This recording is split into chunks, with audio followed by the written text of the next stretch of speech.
You'll be okay. Can I just say, don't get in a relationship with a guy that doesn't know how to react in an emergency situation. Of the situation in LA, today we are going to look into men's attitude toward disaster. Apparently, they're the worst when it comes to disaster, and when you don't understand this, it is possible and easy for spouses, for couples to blame each other in such a time where such times should keep us more together than bringing conflict. In light of this video that this girl shared, because she was confused, she didn't know what was happening, so we are going to understand what really happens.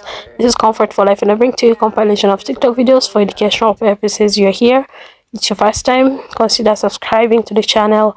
Kindly like the video for recommendation, click that like button, and also subscribe. Let's dive into this. Can I just say, don't get in a relationship with a guy that doesn't know how to react in an emergency situation. Because I've been telling my boyfriend for hours to get his shit together, pack a bag, get his memorabilia, put together a box of all his keepsakes and all of his letters from these old baseball players that are precious to him. What does he do? Oh no, he waits until there are flames on our fucking roof almost to even pack a bag of clothing. I packed the entire car with 4 animals by my fucking self, and he's slowly, methodically putting some things together, like not taking it seriously. He's like, sit down and talk, sit down and talk. He's got my mom on the phone, who's also not being helpful. I thought she was gonna have my back. As a survivor of a natural disaster where I didn't have an evacuation warning and it crept the fuck up on me, I survived. It's either Hurricane Ira or Hurricane Ida, the fucking freak one that hit New York, that went through Florida, and we had no fucking idea, and people fucking died. I was living in a illegal basement apartment in New York, in Queens, sitting at my desk working, and I feel my socks get wet, and I look down, and pouring in from all the cracks from the wall, coming up from the floor, sewage water. And you want to tell me, oh no, I spoke to my neighbor this morning, and my neighbor says it's fine. My neighbor says it's unlikely, very unlikely. I'm a fucking natural disaster trauma survivor, and you're saying, oh, I don't believe you. I don't believe you. I'm gonna check with all these other people. And here we are. And we got out right before everyone else in WeHo, and the hills were evacuated, and now it's right on us. Right up on us. You could lose your house tonight. I could lose my house. I could lose most of my possessions, and so could he. But you didn't believe me, and you waited, and now it's my fault. I packed everything myself. I had to fucking drag you. I almost had to fucking tranquilize this person, drag him into the trunk to get him out of the fucking house. He was like, oh no, just leave without me, just drive. Oh, so you want me to leave you without a vehicle, stranded? How am I supposed to do that to the person I love? You are literally deciding my fucking fate right now, and I shouldn't have to scream at the top of my fucking lungs for you to listen to me.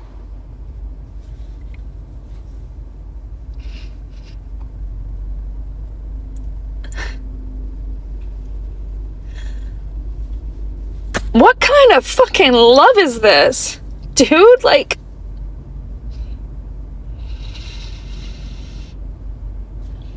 I have lost everything before. Everything. Like, I had FEMA aid for the hurricane that I was in. My house was unlivable. It was black mold, and they like cut it out of the wall, but they didn't because it's the landlord special. I ended up getting a settlement from that because of like all of the violations, and getting out and starting a new life in Brooklyn just to like end up with a fucking bipolar alcoholic who took out all of his worries and sorrows on me, and then I ended up having to pay his fucking rent for a year. Oh yeah, and he's with a new girl who I'm sure he's gaslighting and telling that, oh yeah, his fucking ex is bitch, his ex is a bitch. No, actually, I just was tired of like waiting to get a phone call from the morgue or the hospital or the police saying like, we need you to identify this person. And they found you on the train tracks because you would drink the hand sanitizer or the vanilla extract. I've been through it. I'm not doing it again. Like, I need a partner that fucking is there for me, that's got me, that fucking believes my intuition. The only reason we're in San Diego right now is because I dragged his fucking ass out of the house. I am so angry.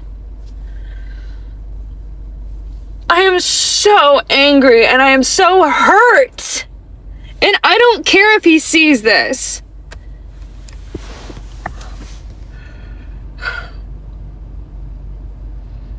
He's in a Walmart right now, getting a bunch of stuff that we need. All nonchalant, all hippity hoppity, all, you know, positive. And I'm here like, I've literally been in a trauma cycle for the last day and a half, pleading with you and begging you to leave and get out early as a precaution. But I just had to see the flames myself, didn't I, before you would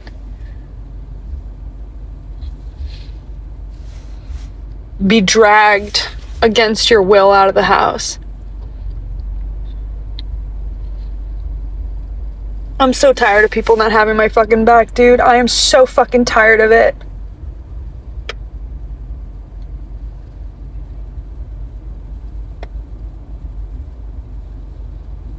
What is the point of being with a man if you're the one protecting? If you're the one getting out ahead of things and making sure that everything is okay and that we're safe? I grabbed his laptop, his headphones, his fucking fake Gucci loafers, and a blazer, because I asked him if he wanted me to pack a bag for him, and he was like, no, I'll do it. I didn't want to overstep, so I was just like, let me just take the things that I like on him. This is gonna be number one topic in therapy next week. I don't know if I can get over this. I need a fucking apology from every single person that fucking doubted me tonight and tried to fucking gaslight me and tell me to calm down. Fucking longs for you to listen to me. Stitching this because she's describing a documented phenomenon with men. This is not an isolated incident by any stretch of the imagination. This is such a prevalent issue that there's whole research around it. And in that study, it said that women tend to take cover or prepare to evacuate sooner, but often have trouble convincing the men in their life to do so. In fact, in one of the interviews, a woman recounted hunkering down in the closet with her children, pleading her husband, who was looking out the window at the tornado, to come and join them. That sink in. He was watching the tornado, and she had to convince him to seek shelter. In another instance, a woman resisted her husband's plan to get into the car and drive away from the storm and preferred to shelter in place. But she ended up just like caving and doing his thing, and they ended up stuck in the car with their children in the back seat, being jostled by the wind as the tornado whipped through them. Okay, so like, why does this happen? Like, why does this consistently keep happening? Unconscious bias and misogyny. What? Research says that depending on who's saying what means that men, mostly, or people that hold misogynistic beliefs, won't listen to the voices of women. They'll discredit them no matter what. Have you ever had the experience where you'll say something, nobody listens to you if you're a woman, and a man will say the exact same thing and they'll listen to them? Okay, but that also pertains to situations like crisis situations. They found that because women are framed as warriors, they're not taken as seriously. Again, it's like how misogyny hurts everybody, how the patriarchy hurts men and women, how like dismantling these internal unbiased beliefs can maybe potentially save a life. It's just like insane that this is so prevalent that there has been research done about it. Women could be yelling. I do this so often. I am talking about facts. I am yelling. I provide evidence. I have research. There are still men in my comments that are just going to be like, no, it's not true. Fake news. If a man says the exact same thing, it's different. That was it about this video. So my thought on this is it's important to know how that we are different. Men and and women, the way we process information is completely different. So women are reactive and men take time before they react, They reflect, they like logic, they like, and it plays in how they even respond to disaster. So yeah, it's important to understand, because when you know how people are fashioned, we have lesser tensions. I've seen so many creators coming on the internet speaking of men not supposed to be leaders and all this kind of stuff, but it's important to know that we are different. We are different, and men don't react. That's the main thing that I want to say. They don't react to things. I feel like they take time to process before they do what they want to do. So yeah, that was about this video. I can relate to this because I come from a country where war is kind of deliberate, and I could see my dad sitting on our window checking where the gunshots are coming from, and we are under our beds trying to hide from them. And he would even go out, and they are worried about him, and he's fine, he's just out there. And anyway, man, it's okay to be scared, it's okay to be frustrated, it's okay. Yeah, it's fine. You don't have to be strong all the time as men as well. Yeah, show what you feel inside. Sometimes it's important for you and for your well-being as well. Kindly like the video for recommendations, subscribe. Until we meet again, goodbye for now. Hope this video is beneficial to you as far as it was for me. Thank you so much. Appreciate you.